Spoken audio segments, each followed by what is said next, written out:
हरिओम।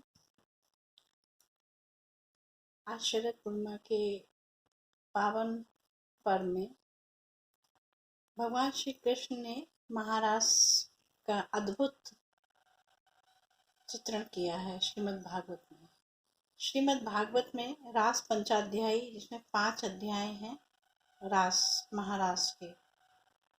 भगवान श्री कृष्ण के जो रास का मुख्य आशय था कि उनसे जो जुड़ी हुई समस्त गोपिकाएं, ग्वाल बाल, जो उनसे प्रेम करने वाली वहाँ की अहिरनी जिनको कह सकते हैं, वहाँ की ग्वाल बालिकाएं थीं, तरुणियाँ थीं, वृद्धाएं थीं, किशोरियाँ थीं, प्रौढ़ाएं थीं, कई प्रकार की जो गुजरी थीं, उन सबको तृप्त करने के लिए, एक रस में डुबोने के लिए ही उन्होंने महारास का आयोजन किया था।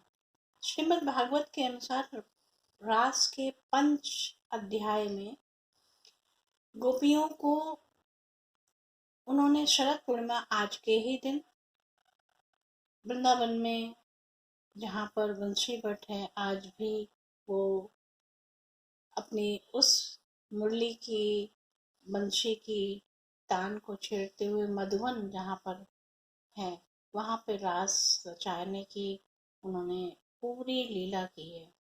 इस लीला में भागीदार समस्त ब्रजांगनाएं, जिनको कहते हैं, ब्रज की 84 कोस की ब्रज की जो गोपिकाएं थीं, उनको ही उन्होंने उस रास में सम्मिलित किया। और जिसकी मुख्य नायिका जिनको कहेंगे रास की, श्री राज राजेश्वरी, श्री राधा रानी।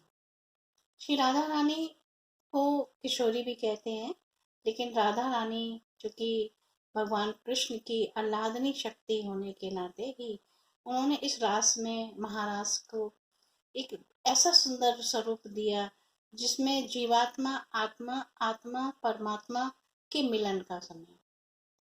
तो शरद पूर्णिमा के आज का ही दिन निश्चित किया गया था कि महारास के लिए हम अर्ध रात्रि में महारास, उस रास में जिसमें निमग्न होकर के जो जीवात्मा है वो अपनी आत्मा से, उस परम पिता परमेश्वर से मिलकर अपने को धन्य करेगी।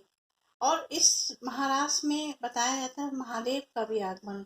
उन्होंने फिर जब पता पड़ा कि महारास होना है नीचे, अर्थात वृंदावन में, ब्रज में, भगवान कृष्ण की लीला में, जहाँ पर सभी गोपिकाएं भगवान कृष्ण के उस स्वरूप में प्रत्येक गोपी के साथ एक कृष्ण, अर्थात वो अपने इस अनंत अनंत स्वरूप को धारण करते हुए गोपी के साथ वो नृत्य करते हुए जब महादेव ने ऐसे दृश्य को देखा तो उन पर रहा नहीं रह गया, तो वो स्वयं गोपी बनकर महारास में सम्मिलित हुई।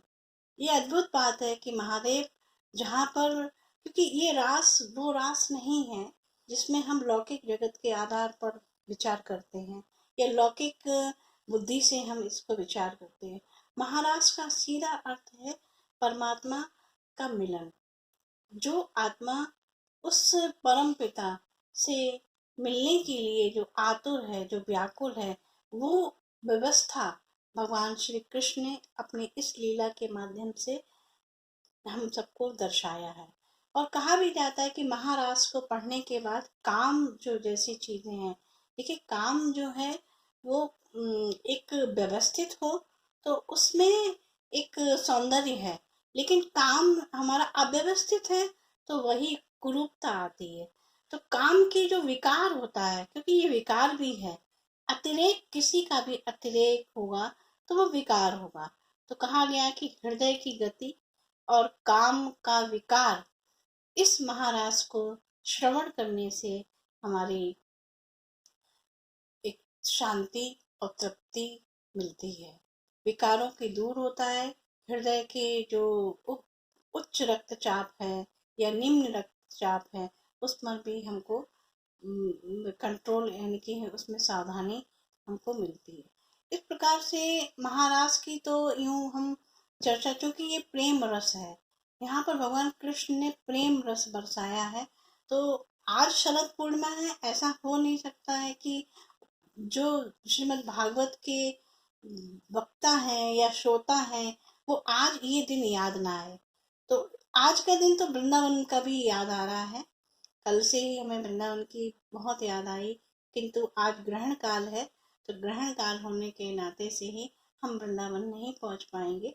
और वृंदावन की स्थिति भी जैसे कि हमने पता किया है वहाँ पर कि सभी देव जो देवालय हैं जहाँ पर सभी बिहारी जी के जो पट हैं, मंदिर हैं, है ना, उनका सभी उस तरीके से ग्रहण काल सूतक काल लगा हुआ है, तो उसमें सभी विश्राम की स्थिति में है। और ये जो ग्रहण का जो काल है ये रात्रि के 1 बजे से और 4 मिनट ऐसे करके कुछ है ज्योतिष के आधार पर ही, शायद 1 डेढ़ घंटे का समय में ही ये चंद्र ग्रहण पड़ेगा। इसमें सावधानी ये रखना चाहिए कि इस ग्रहण काल में हमको जप है, तप है, मौन है, भगवान के संकीर्तन है, कीर्तन है, श्रीमन भजमन नारायण का हमें हरे राम हरे कृष्ण जो चैतन्य महाप्रभु का जो 16 अक्षर का जो मंत्र है, हरे राम हरे राम हरे राम हरे राम हरे राम हरे कृष्ण कृष्ण हरे हरे, हरे राम राम राम हरे हरे, इस तरीके से हम इसका भी कि अपने कीर्तन में शामिल कर सकते हैं। तो आज के जो इस पर्व में बहुत ही आनंदित हैं हम, यहीं से भगवान कृष्ण की उस लीला का अपने भीतर समागम करते हुए आनंद लेंगे। और बहुत बहुत शुभकामनाएं। ओम नमो नारायण।